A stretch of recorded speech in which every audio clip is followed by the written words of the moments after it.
नमस्कार, आप देख रहे हैं देश दिन भर। मैं हूं आपके साथ उन्नति भटनागर। बुलेटिन की शुरुआत महत्वपूर्ण खबर के साथ। प्रधानमंत्री नरेंद्र मोदी कर्नाटक के बांदीपुर टाइगर रिजर्व में गए, जहां प्रधानमंत्री मोदी कर्नाटक के बांदीपुर टाइगर रिजर्व में प्रोजेक्ट टाइगर के 50 साल पूरे होने के कार्यक्रम के तहत सफारी की उन्होंने।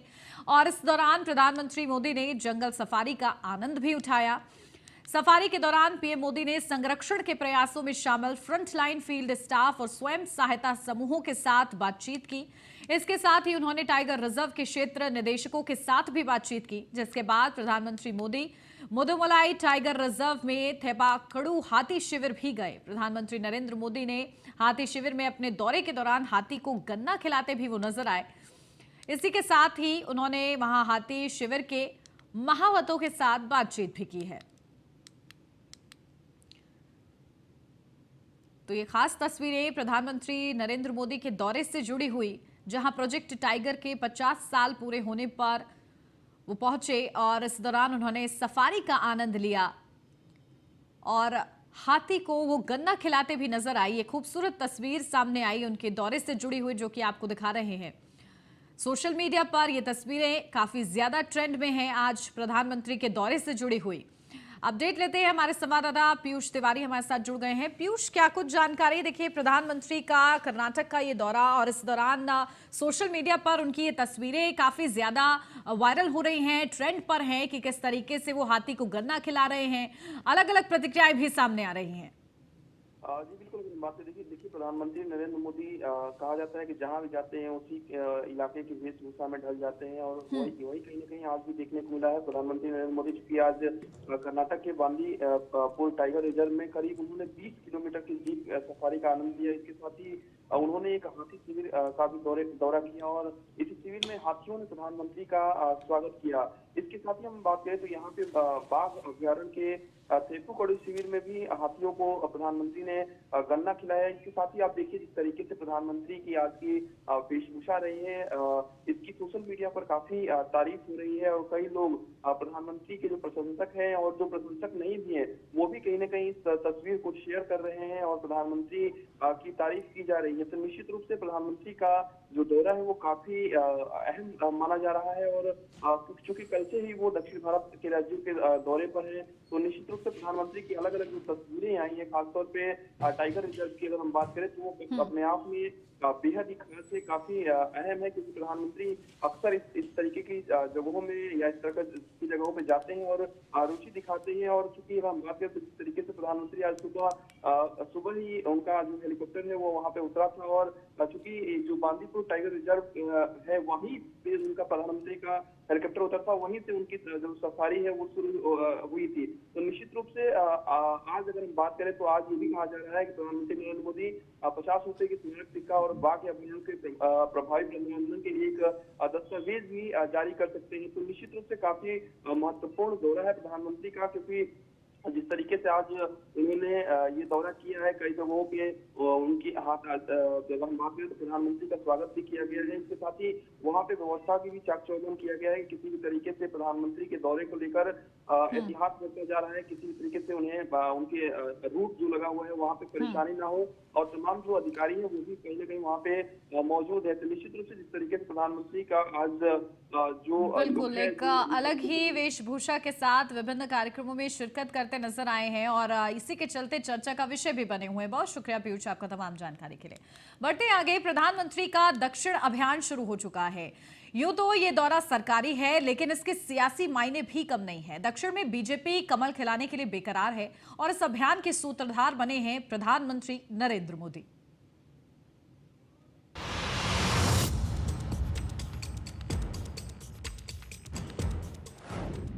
बीजेपी बनेगी अखिल भारतीय पार्टी। दक्षिण फतह के लिए बीजेपी का प्लान। पीएम मोदी साधेंगे दक्षिण का दुर्ग। बीजेपी का मिशन साउथ। 4 महीने 8 दौरे और लगातार संगठन पर नजर। दक्षिण को लेकर बीजेपी की तैयारी किस लेवल की है, ये आंकड़े इसकी गवाही दे रहे हैं। पहले तेलंगाना में पार्टी की राष्ट्रीय कार्यकारिणी की बैठक की गई, फिर अब सरकारी योजनाओं के जरिए दक्षिण के राज्यों को साधने की कोशिश हो रही है। कोशिश रूट लेवल पर भी है। जातिगत आधार, सामाजिक आधार और वैचारिक आधार पर भी। दक्षिण में द्रविड़ आंदोलन, किसान आंदोलन और निजाम के खिलाफ आंदोलन से पैदा हुई वैचारिक जमीन को भेदना भी बीजेपी के लिए किसी पहाड़ चढ़ने से कम नहीं है। ये और बात है कि बीजेपी को कर्नाटक के बाद सबसे ज्यादा मौका तेलंगाना में दिख रहा है, जिसके पीछे मजबूत आधार भी है। साल 2019 के लोकसभा चुनाव में बीजेपी ने तेलंगाना की 17 में से 4 सीटें झटक ली थी। इन नतीजों ने राजनीतिक पंडितों को हैरान कर दिया था, क्योंकि महज 1 साल पहले हुए विधानसभा चुनाव में बीजेपी को सिर्फ 1 सीट मिली।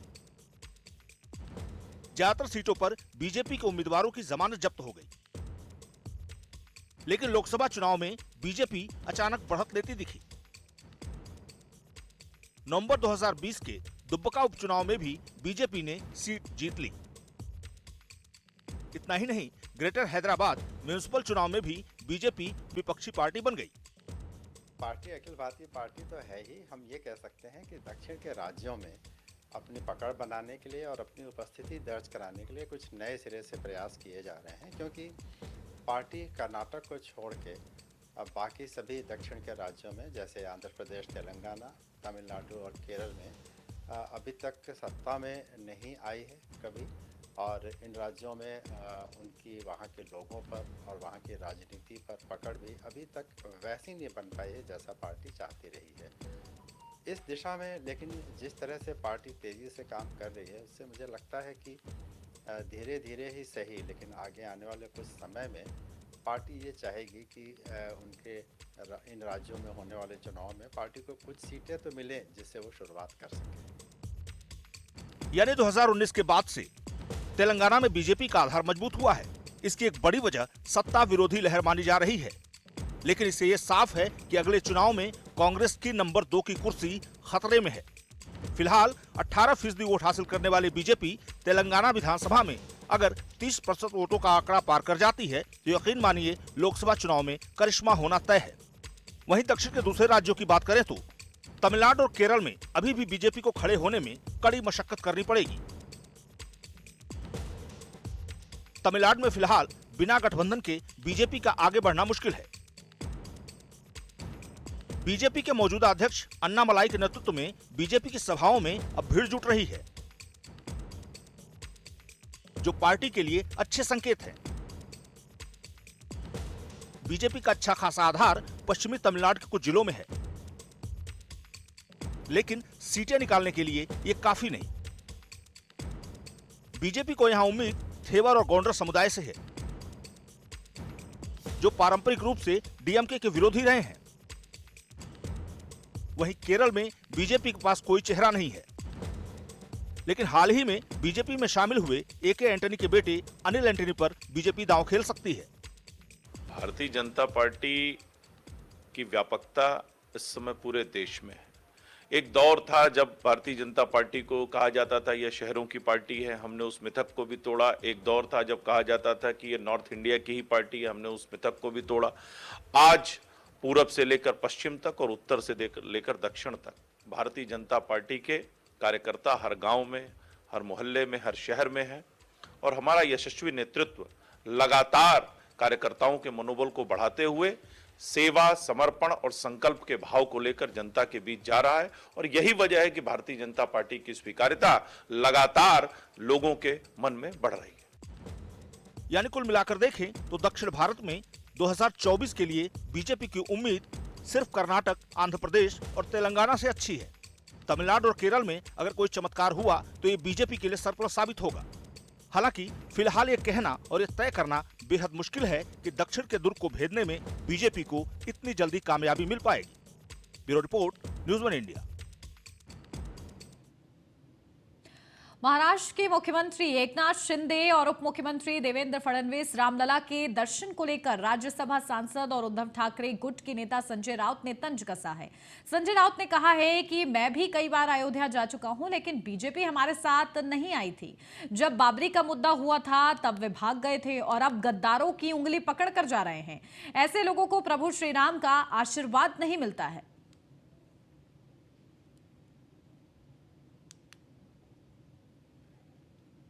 तो ये बड़ा तंज संजय राउत की तरफ से कसा गया है, जहां महाराष्ट्र के मुख्यमंत्री एकनाथ शिंदे का, क्योंकि वो अयोध्या के दौरे पर हैं, इस दौरान वो रामलला के दर्शन करने जा रहे हैं और इसी को लेकर संजय राउत ने तंज कसते हुए उनको कहा है कि जब बाबरी का मुद्दा हुआ था तब वे भाग गए थे और अब गद्दारों की उंगली पकड़कर वो जा रहे हैं।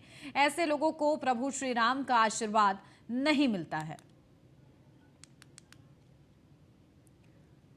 पूर्व मंत्री व कुंडा के बाहुबली विधायक रघुराज प्रताप उर्फ राजा भैया अपनी पत्नी भानवी को तलाक देंगे। राजा भैया ने पत्नी भानवी से तलाक के लिए डिवोर्स पिटीशन दायर की है, जिस पर दिल्ली की साकेत कोर्ट में 10 अप्रैल को सुनवाई होगी। बता दें कि 1995 में राजा भैया की शादी हुई थी। पत्नी भानवी बस्ती राजघराने से ताल्लुक रखती हैं। अब ऐसा क्या हुआ है कि 27 साल पुराने इस रिश्ते में दरार आ गई।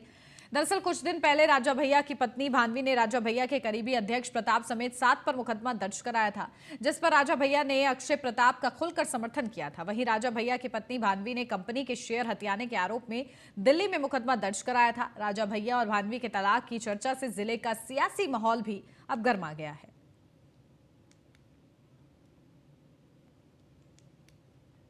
तो राजा भैया ने डिवोर्स पिटीशन दायर किया है, जहां साकेत कोर्ट में 10 अप्रैल को सुनवाई होगी और इसी को लेकर अब जो माहौल है इलाके का वो भी काफ़ी ज़्यादा गर्म हो गया है।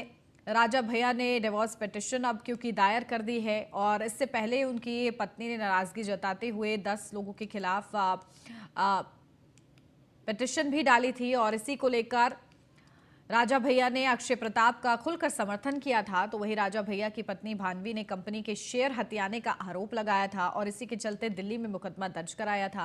राजा भैया और भानवी के तलाक की चर्चा से अब सियासी माहौल भी गर्म हो चुका है। तो 27 साल बाद आखिर रिश्ते में दरार क्यों आई है, ये बड़ा सवाल उठ रहा है। 27 साल से एक अच्छी शादीशुदा जिंदगी बिताने के बाद 27 साल बाद डिवोर्स पिटीशन दायर करना सवाल है और साथ ही साथ चर्चा का विषय भी बना हुआ है। अपडेट लेते हैं, हमारे संवाददाता पीयूष हमारे साथ जुड़ गए हैं। पीयूष, क्या कुछ जानकारी? देखिए 27 साल बाद डिवोर्स पिटीशन दायर किया गया है, इसको लेकर सियासी माहौल भी गर्म है, क्या कुछ मामला है, क्या कुछ अपडेट?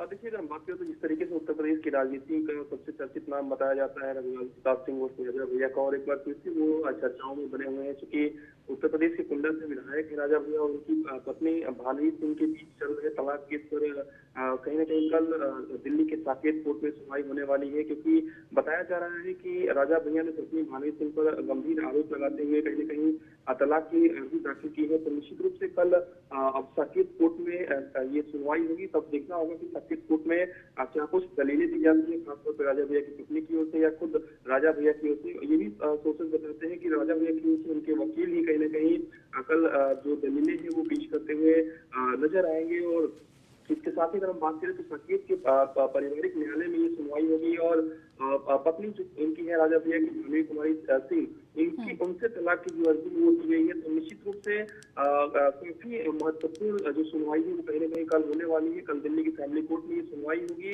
अब देखना होगा कि कोर्ट में क्या कुछ दलीलें दोनों ही पक्ष की ओर से दिया जाता है और खासतौर पे कोर्ट क्या कुछ इस पर टिप्पणी करता है या क्या कुछ फैसला देता है। सबकी निगाहें इसी पर कहीं न कहीं टिकी हुई है, क्योंकि जिस तरीके से राजा भैया का कद रहा है, जिस तरीके से उनका कद अभी है, तो निश्चित रूप से ये भी सोर्सेस बताते हैं कि कई लोगों ने राजा भैया को मनाने की कोशिश की, समझाने की कोशिश की, लेकिन फिर भी कहीं न कहीं ये मामला कोर्ट तक पहुंच चुका है। तो देखना होगा कि कल इस कोर्ट में सुनवाई होती है तो क्या कुछ दलीलें दोनों ही पक्षों की ओर से दी जाती है। बिल्कुल ठीक है, बहुत शुक्रिया पीयूष आपका तमाम जानकारी के लिए। महाराष्ट्र के गढ़चिरौली में पुलिस बल ने नक्सल विरोधी अभियान चलाया। इस अभियान के दौरान पुलिस टीम द्वारा दबाई गई एक 12 बोर राइफल, 2 विस्फोटक व अन्य चीजों को जब्त किया गया है। यह कार्रवाई उपमंडल धनोरा के पोमके गारापट्टी क्षेत्र के टिपगढ़ वन क्षेत्र में की गई है। बता दें कि पुलिस टीम ने गोपनीय सूचना के आधार पर गारापट्टी पुलिस दल और सीआरपीएफ के जवान नक्सल विरोधी अभियान चलाया और एक घर में छिपाकर रखी गई नक्सली सामग्री को जब्त किया है।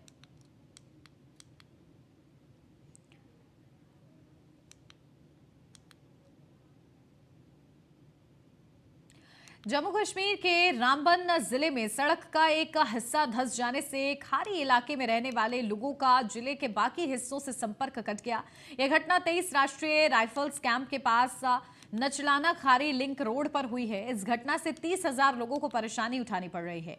ग्रामीणों का आरोप है कि सड़क को बनाने में निर्माण कंपनी ने लापरवाही की, जिससे सड़क धंस गई है। वहीं प्रशासन युद्ध स्तर पर रोड बहाली का काम कर रहा है ताकि लोगों को आ रही परेशानियों से राहत मिल सके।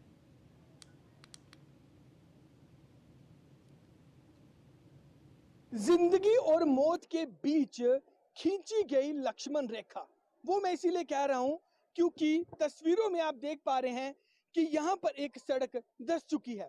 इस वक्त मैं जम्मू से लगभग 200 किलोमीटर दूर रामबन खड़ी इलाके में हूँ। यहाँ पर तस्वीरों में आप देख पा रहे हैं कि ये सड़क बीचों बीच धंस चुकी है।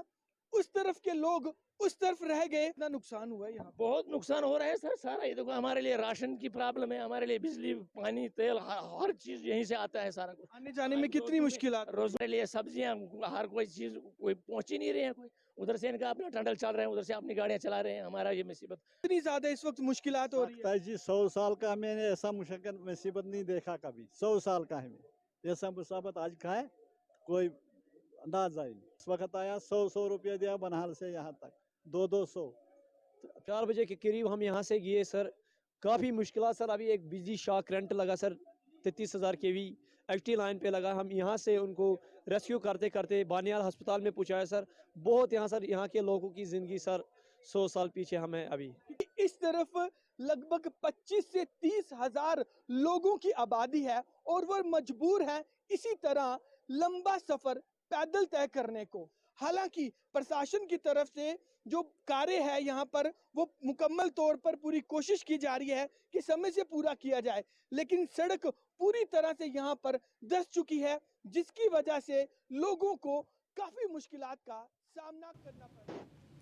और अब बात करते हैं कोरोना की, जो कि एक बार फिर से लोगों को डराने लगा है। देश में बीते 24 घंटों की अगर बात की जाए तो कोरोना के 5,357 नए केस सामने आए हैं, जबकि 11 लोगों की मौत हुई है। एक दिन पहले के मुकाबले देश में कोरोना के नए केस में 12% की कमी दर्ज की गई है। बता दें कि शनिवार को केरल में 1800 और दिल्ली में 535 और महाराष्ट्र में 542 मामले सामने आए।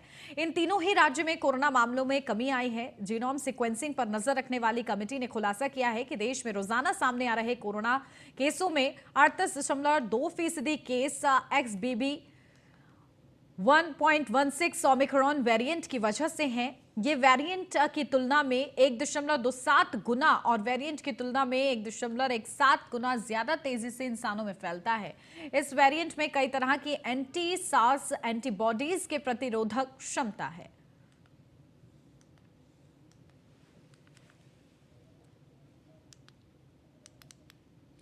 अयोध्या दौरे पर महाराष्ट्र के सीएम एकनाथ शिंदे अयोध्या पहुंचकर उन्होंने भव्य रोड शो किया, जहां सीएम एकनाथ शिंदे के साथ डिप्टी सीएम देवेंद्र फडणवीस भी मौजूद रहे।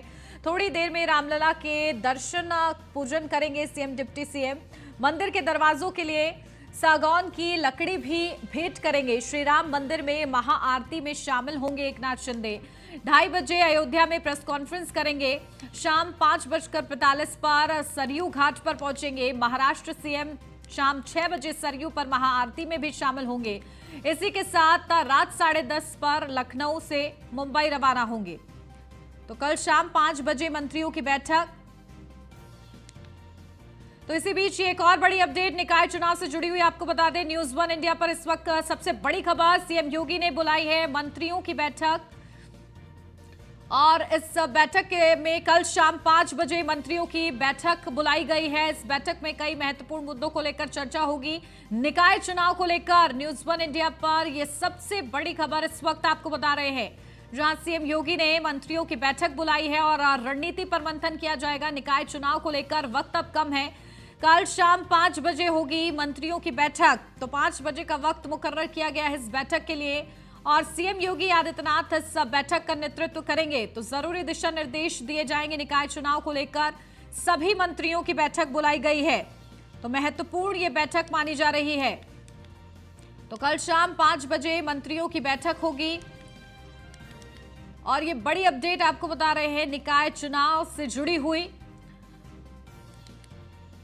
जहां कल मंत्रियों की बैठक बुलाई गई और इस बैठक में चर्चा की जाएगी। कई अहम मुद्दों को लेकर मंथन होगा, क्योंकि निकाय चुनाव 2024 से पहले सेमीफाइनल मैच है और इसके लिए सभी पार्टियां जीतोड़ मेहनत में जुटी हुई हैं। तो भारतीय जनता पार्टी भी कोई कोर कसर नहीं छोड़ना चाहती है और ग्राउंड जीरो पर अपनी पकड़ को और ज्यादा मजबूत करना चाहती है और इसी के लिए कल ये बैठक बुलाई गई है। और इसी के साथ अपडेट लेते हैं, हमारे संवाददाता एसके वाजपेयी हमारे साथ जुड़ गए हैं। एसके, क्या कुछ जानकारी? देखिए, निकाय चुनाव को लेकर कल बैठक बुलाई गई है, सभी मंत्री इसमें शामिल रहेंगे। किस तरीके से मंथन किया जाएगा इस बैठक के, क्या कुछ खास विषय?